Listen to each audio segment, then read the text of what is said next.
ሃይብሪድ ወይስ ኤሌክትሪክ የትኛው ይሻላል? በሁለት ደቂቃ ውስጥ አብረን እንመለከታለን የቱ እንደሚሻል ማለት ነው።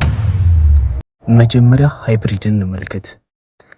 ሃይብሪድ ሁለት የኃይል ምንጮች አሉት፣ ነዳጅና ኤሌክትሪክ ሞተር። ጥቅምና ጉዳቱን እንመለከታለን። ከጥቅም አንፃር ነዳጅ በጣም ቆጣቢ ነው። ባትሪ ቢያልቅ በነዳጅ ትቀጥላለህ። ረጅም ጉዞ ላይ አስተማማኝ ነው፣ ምንም ችግር አይፈጥርም።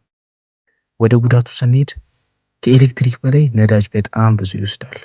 ሁለት ሲስተም ስላለው ጥገናው ውስብስብ ሊሆን ይችላል። ይሄ ጉዳቱ ነው፣ ሁለቱ ማለት ነው።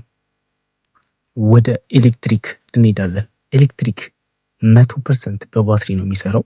ጥቅምና ጉዳቱንም አብረን እናያለን። ኤሌክትሪክ ከጥቅም አንፃር ነዳጅ አይፈልግም፣ 0 ስሙዝ የሆነ ተሽከርካሪ ነው። ሶስተኛ የጥገና ወጪው በጣም ዝቅተኛ ነው። ወደ ጉዳቱ ስንሄድ ቻርጅ ማድረጊያ ግዴታ ያስፈልጋል። ረጅም ጉዞ ላይ እቅድ ማቀድ ይኖርብሃል። መጨረሻውና ዋናው ነገር ባትሪ ስትቀይር በሚሊዮን ነው የምታወጣው። በጣም ውድ ነው ባትሪ ስትቀይር። ስለዚህ ሁለቱን ስናነጻጽረው ሃይብሪድ እና ኤሌክትሪክ ነዳጅ ፍጆታ ላይ ሃይብሪድ በጣም ዝቅተኛ ነው፣ ኤሌክትሪካል ደግሞ የለውም። ረጅም ጉዞ ላይ ሃይብሪዱ ቀላል ነው፣ የኤሌክትሪኩ ቻርጅ ይፈልጋል።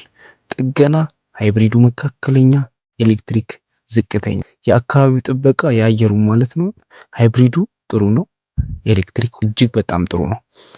በኢትዮጵያ አሁን ላይ ተስማሚ የሚባለው ሃይብሪድ ነው፣ ኤሌክትሪኩ ደግሞ እየተስፋፋ ያለ ነው።